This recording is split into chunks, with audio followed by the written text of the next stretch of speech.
Hello everyone, I hope you're doing well. Today the subject of my topic is writing business letters. Business letters is also one of the topic that's related to communication skills or communication you can say.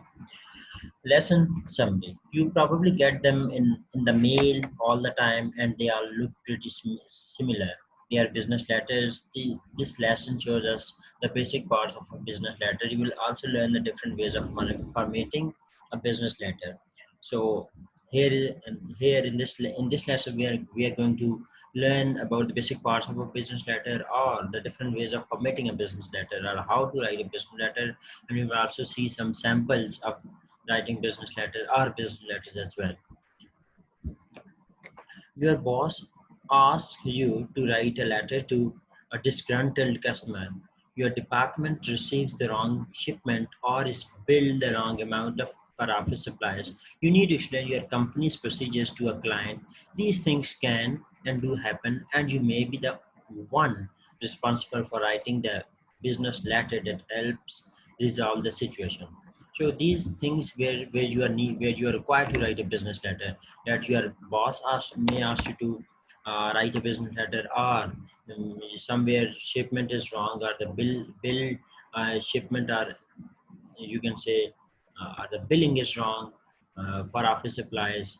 And sometimes you need to explain to your company's procedures to a client. So here in these situations you might be required to write a business letter. Writing business letters. Business letters are usually sent to people outside your company, right? Unlike memo writing, memo is used to send memos written to send inside. To send memo is addressed or sent to someone inside your company or your institution, whereas business letter is sent to people outside your company or institution. They are also sometimes used within a company for more formal situations. So they can sometimes be written within the company as well, but that is for for more formal situations, right? To convey important information or to communicate between departments or divisions of the same company. So here you can also write business letters for within your company as well, but for important information, for more formal information, where you want to communicate between departments or divisions of the same company. Let's discuss the main parts of a business letter. First of all, we have date. Business letters should be dated with the date the letter is completed and sent. So business letter, we should put the latest date, as you can say, the date when we are going to send the when we have completed the letter, and when uh, we are going to send the letter, right? Sometimes the business letter actually may take several days to complete one letter, right?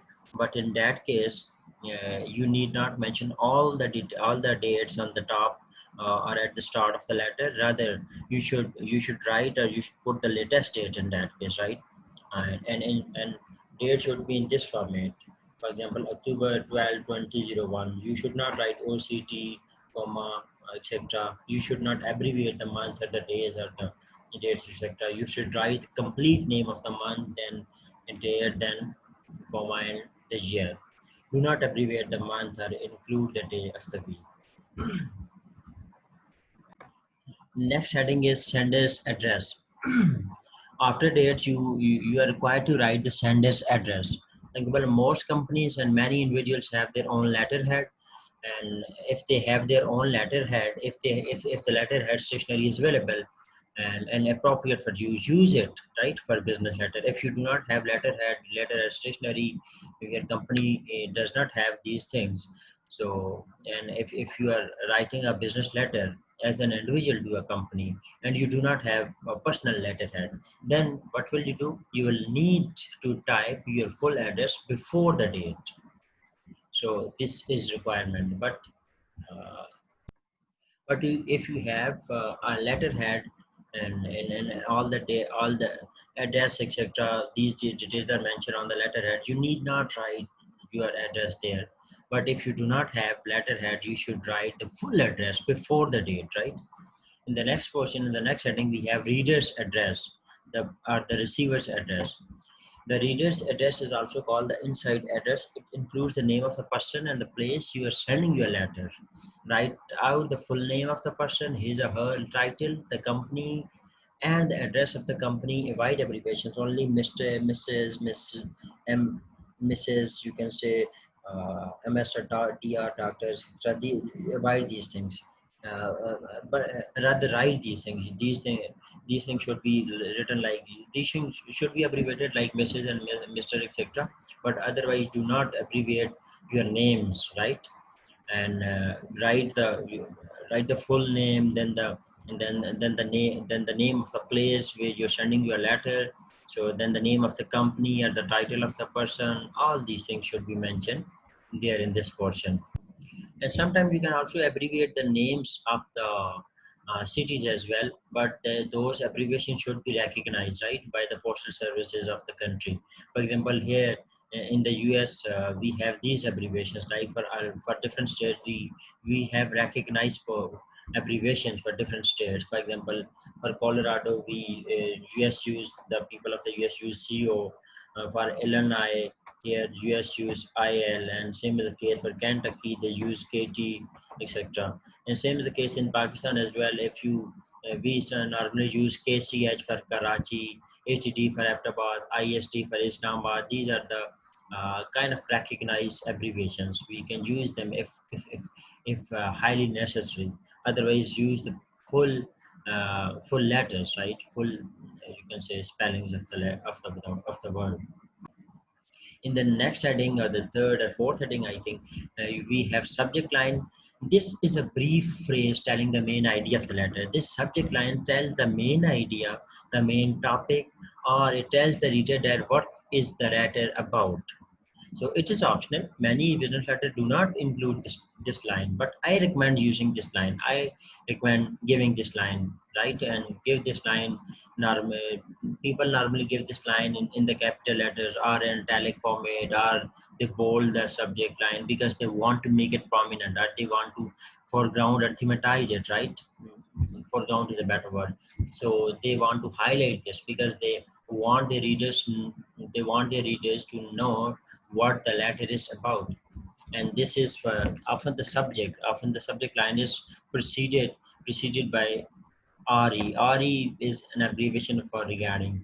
And here is the format of the subject writing. For example, at the start you write subject, and this is this is the sample subject, billing error. Then we write re, if it is available in your case. If you do not need this regarding or RE, you need not mention it here, right?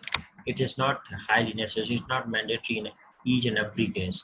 If you have need to write, if you think that you are required to write this, to mention this re thing. Otherwise, do not mention. Just mention the subject.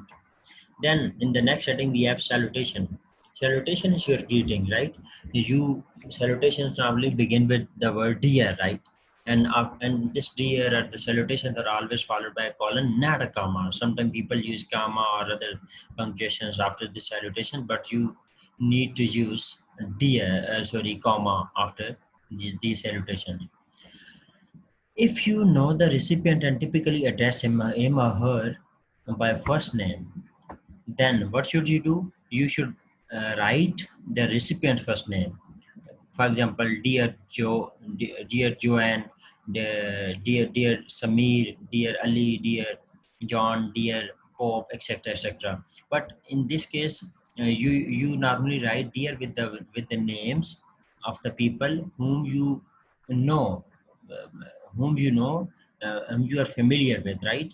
And if you are not on a first name basis with the recipient, then write Mr., Mrs., Miss, Doctor, plus the recipient's last name, right? You need not write the first name, but rather the last name, especially in those cases where you're not on a first name basis with the recipient. We are not very much familiar with the recipient.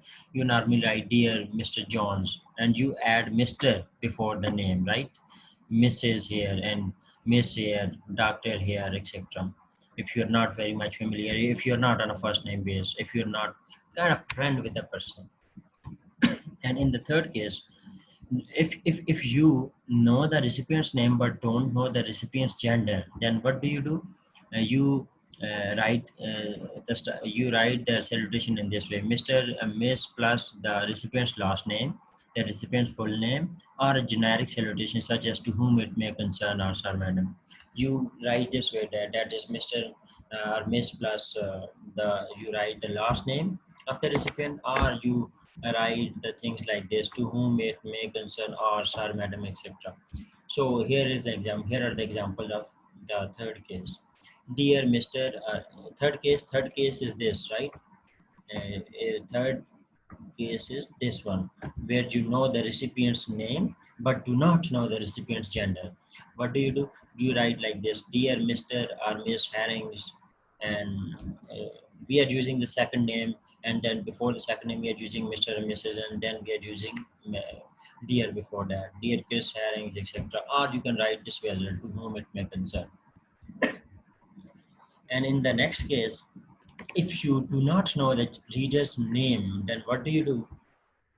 A generic salutation such as to whom it may concern, or sir, madam, or the person's title, to whom it may concern.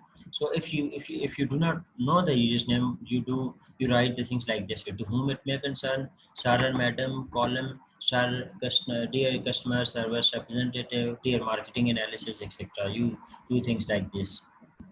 The What is the body? Next heading is body. The body of the business letter is your message. It usually consists of 3 or more paragraphs. The first paragraph should begin in a friendly, concise way, telling the main idea of the business letter. So this body is your real message, right? And it usually consists of 3 or more paragraphs. And the first paragraph should be very friendly, should be very concise, it should be very pithy, and it should be telling the main idea of the letter, the business letter. The middle paragraph should deliver the point of the business letter. Yeah, of course, the first one should be an introduction. It should be giving the main idea, and the middle paragraph should be giving the point of the business letter. Each paragraph should have a topic sentence. Of course, topic sentence introduces or tells us that what is this paragraph about. And each paragraph should have a topic sentence and supporting details as well, right? If you have topic sentence and do not have supporting detail, then it is of no use. So each paragraph should have supporting topic sentence as well as supporting detail, just as any good paragraph should be. It is appropriate, especially in longer business letters, to use headings and or bullet lists in order to make it easier for your reader to digest the information. So if the letter is too lengthy or is very long, you should use the headings or bullets or numbering, etc., in order to make it more fascinating and and and and less boring. The body ends with a concluding paragraph. Your concluding paragraph should restate the purpose of the letter. So it's very important. Your concluding paragraph should restate the purpose. Again, be telling the purpose of the letter and along with a take-home message. Often the take-home message will request a specific information or a specific action on the part of the reader. So often these take-home messages actually require the readers to take some action, to do some action, right? uh, each body paragraph is usually typed single space, and you actually give simple space, single space to the body in paragraph, and double space in between the paragraph. Use these questions to guide your writing of the body of a business letter. If you're writing a business letter, you can ask these questions yourself, and you can, if you are answering, if you are able to answer all these questions in in your business letter, especially in the body portion, then it does mean that you're right. Your business letter is good.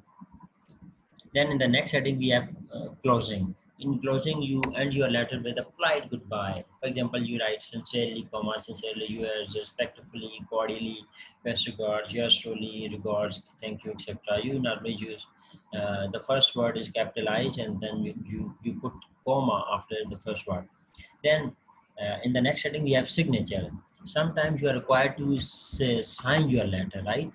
Especially in those cases where you're sending your letter in the hard form, then you normally sign your letter after your name.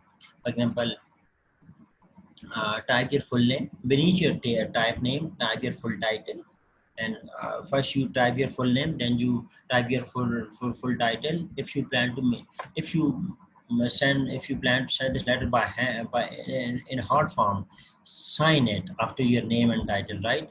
And if normally you are sending your letter electronically, in this case sometimes the signatures are not necessary. Typist first reference. In the past, this line has been used to indicate that someone other than the sender of the letter typed the letter. In the past, people used to, and still people used to, people want others to type the letter for them, right? For example, boss wants his secretary or her secretary to write a letter to type a letter actually for him or her, right?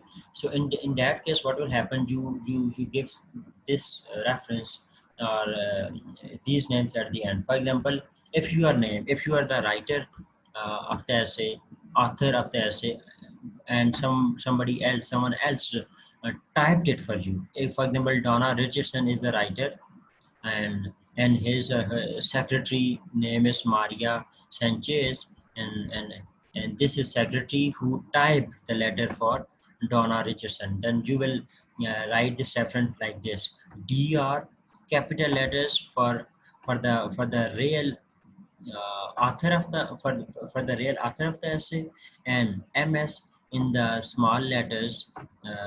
These are the initials or abbreviation of this name, Maria Sanchez, and this is uh, typer of the essay. So you normally give reference in this way, and this is not necessary in all the cases, right? Sometimes you write this and sometimes you do not, because in this era, in the modern time, almost everybody writes his or her own business letter himself, herself, or on their own. So people do not want others to type the letters for them. Next is in employers. Often you will need to include other documents with a business letter. When you do, you should include a line to indicate that other documents are enclosed. It's a good idea to list the documents you are enclosing so that you make your reader aware of what is supposed to be included in this letter. So often you include other often you put attach other documents with the letter. So here what do you do in the employee portion? You normally you normally mention all the names of the other documents which we have already attached with the letter, and you write it in this format: employers, outline of proposed changes, schedule of changes, budget for making the changes. So this is the sample of employers. So you might write your own influence into your business letter, right? You can also write ENC, the abbreviation for employees as well. Here is an example. And the next is CC or distribution. If you will be sending a letter to people other than the named recipient at the top of the letter, you can list these other people here after the letters CC or CC. So if you're planning to send this letter to other people, other than the principal recipient of your letter, you can also send to other people, and you will put them other names under CC here like this, right? These letters stand for carbon copy. List the names of the other recipient either in alphabetical order or by rank. You can include each person's title if you want, if you would like. Generally, if the information in the letter involves the references other people, you should consider sending a copy of the letter to them as well. So if you want other people, if you want to send the letter to other people, use put their name under CC, that is, or you can say carbon copy, and they will also send you, they will also receive your letter. Usually a letter is also related to so many other people as well. So send the same letter, the same copy of the letter to other people as well. This is formatting business letters. So these are the format of the business letter. Please check them here, read them uh, here on the screen. And this is just a normal thing. You can follow any format you like, right? Block format, modified block format, semi block format. So I'm just skipping this because you can read this on your own as well. Then we have some examples of business letters and formats here. You can read this letter as well, and you can just check the format the things which we have already discussed in the lecture. So check the format here, check the style, check the language, and also apply these things when you are writing the business letter for anyone. So this is the format, and this is another modified block format. The first one, the first one is following the example of block format, and the second one follows the example of modified block format. The second format, which is given above, and the third one here, it follows the example of semi-block format, right? And this is semi-block format.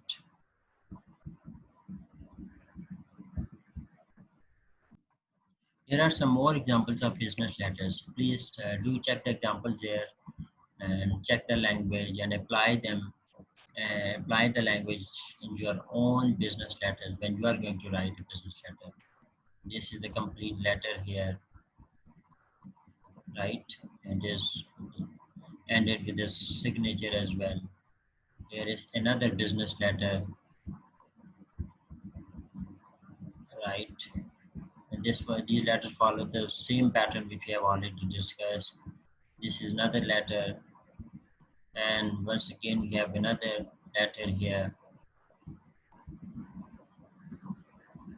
another letter here.